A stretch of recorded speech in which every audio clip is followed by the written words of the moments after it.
Hello friends. आज हम लोग मराठी सुगम भारती इयत्ता 8वीं का लेसन नंबर 11 प्राणी आणि आपण इसके क्वेश्चन एंड आंसर स्टडी करेंगे। प्रश्न 1, कारणे लिहा। Give regions.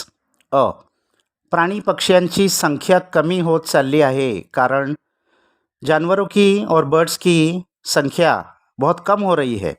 इसका रीज़न क्या है? तो उत्तर, प्राणी पक्ष्यांची संख्या कमी होत चालली आहे कारण मानवाने त्यांच्या घरांवर कब्जा केला, क्योंकि इंसान उनके घरों पर कब्जा कर रहा है, यानी जंगल तोड़ रहा है।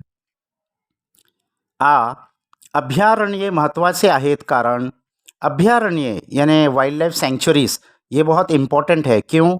तो उत्तर, अभयारण्य महत्त्वाची आहेत कारण त्यात दुर्मिळ सजीवांना कायद्याने संरक्षण मिळते। तो अभयारण्य इम्पॉर्टेंट है क्योंकि वहाँ दुर्मिळ सजीवांना यानी एंडेंजर्ड स्पीशीज़ जो है एनिमल्स की और प्लांट्स की, उनको कायद्याने संरक्षण मिलते, उनको लॉ के हिसाब से प्रोटेक्शन किया जाता है। ई, राष्ट्रीय उद्यानांची गरज आहे कारण नॅशनल सँक्च्युरीज की ज़रूरत है। क्यों? राष्ट्रीय उद्यानांची गरज आहे कारण दुर्मिळ जातीच्या सजीवांचे संरक्षण करण्यासाठी उपाय केले जातात। तो नेशनल पार्क की ज़रूरत है क्योंकि वहाँ पर जो दुर्मिळ जाति होते, एंडेंजर्ड स्पीशीज़ होते हैं, ऐसे जानवरों की प्रोटेक्शन के लिए वहाँ पर उपाय किया जाता है, उनको प्रोटेक्ट किया जाता है। प्रश्न 2, खालील अन्न साखड़ी पूर्ण करा, यानी नीचे दी हुई फूड चेन को कंप्लीट कीजिए। साइंस में आपने फूड चेन, फूड वेब पढ़ा होगा। एक जानवर दूसरे जानवर पर डिपेंड होता है, पूरी चेन होती है। तो ऐसे ही एक चेन दिया हुआ है, इसमें वनस्पति है यानी प्लांट्स है, फिर कीड़े हैं यानी इंसेक्ट्स वनस्पति को खाते हैं, और बेडूक इंसेक्ट्स को खाता है। फिर उसके आगे की चेन हमको बनानी है, और दूसरे में टाइगर दिया है सिर्फ, वो चेन हमको कंप्लीट करनी है। तो ये इस तरीके से होगा, वनस्पति, कीड़े, बेडूक, और उसके बाद में बेडूक को कौन खाता है? सांप, और सांप को कौन खाता है? घार यानी ईगल। और दूसरा चेन में सिर्फ वाघ दिया है, तो वाघ हरिण को खाता है यानी डियर को खाता है, और डियर घास को खाती है। ये एक चेन है। प्रश्न 3, प्रश्न तयार करा, क्वेश्चन तयार करना है। अभयारण्य हे उत्तर येईल असा प्रश्न तयार करा, यानी ऐसा क्वेश्चन तैयार करो जिसका आंसर अभयारण्य यानी वाइल्ड लाइफ सँक्च्युरीज आना चाहिए। तो उत्तर, जिथे दुर्मिळ सजीवांना निर्भयपणे हिंडता येते त्यास काय म्हणतात? जहाँ पर एंडेंजर्ड स्पीशीज़ को बगैर किसी डर के वो घूम फिर सकते हैं, ऐसी जगह को क्या कहते हैं? तो अभयारण्य, वाइल्ड लाइफ सँक्च्युरीज। आ, दुर्मिळ सजीव हे उत्तर येईल असा प्रश्न तैयार करा, एंडेंजर्ड स्पीशीज ऐसा आंसर आना चाहिए, उसके लिए क्वेश्चन तैयार करो। तो उत्तर, काही प्राण्यांच्या प्रजातींचा ऱ्हास होऊन त्यांची संख्या कमी होते त्यास काय म्हणतात? तो कुछ जो जानवर की स्पीशीज़ है वो बहुत कम हो गई है, ह्रास होने यानी बहुत डिक्लाइन हो जाना उनकी पॉपुलेशन, और उनकी संख्या बहुत कम हो गई है, तो ऐसे स्पीशीज़ को क्या कहते हैं? तो इसका आंसर आएगा दुर्मिळ सजीव, एंडेंजर्ड स्पीशीज। प्रश्न 4, थोडक्यात उत्तरे लिहा, आंसर इन शॉर्ट। जंगल तोड़ीची कारणे लिहा, जंगल क्यों तोड़े जाते, डिफॉरेस्टेशन क्यों होता है, उसका रीज़न लिखिए। तो उत्तर, जंगलातील झाडे घरे बांधण्यास, फर्निचर बनवण्यास कामात येते म्हणून झाडे तोड़ली जातात। जंगल की जो झाड़ है वो घर बनाने के लिए और फर्नीचर बनाने के लिए काम आती है, इसलिए इंसान उनको तोड़ता है। लोकसंख्या वाढल्यामुळे माणसांची गरजे वाढली, चैनीच्या वस्तूंची आवड वाढली, त्यासाठी ही झाडे तोड़ली गेली। अब जैसे जैसे इंसान की पॉपुलेशन बढ़ी तो इंसान की ज़रूरतें भी बढ़ गई, और चैनीच्या वस्तु यानी लग्जरी आइटम्स की भी इंसान को आवड निर्माण हो गई, पसंद, उसके भी डिमांड बढ़ गया, तो उसके लिए भी फिर जंगल को तोड़ा गया। ब्राझील येथे भरलेल्या वसुंधरा परिषदेची माहिती लिहा। ब्राज़ील कंट्री में वसुंधरा परिषद, वसुंधरा यानी अर्थ, तो इसकी एक कॉन्फ्रेंस हुई थी, उसके बारे में इन्फॉर्मेशन लिखिए।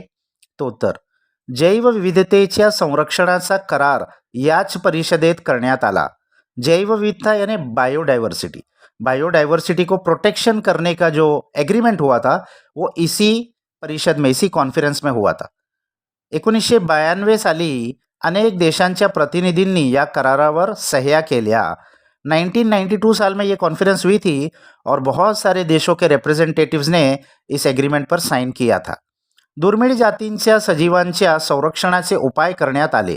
जो एंडेंजर्ड स्पीशीज़ है, ऐसे स्पीशीज़ के संरक्षण का है, उनके प्रोटेक्शन के लिए बहुत सारे इसमें उपाय किए गए थे, बहुत सारे क्लॉज थे इसमें. पर्यावरण संतुलनाच्या दृष्टीने ही अतिशय महत्त्वाची अशी वसुंधरा परिषद होती.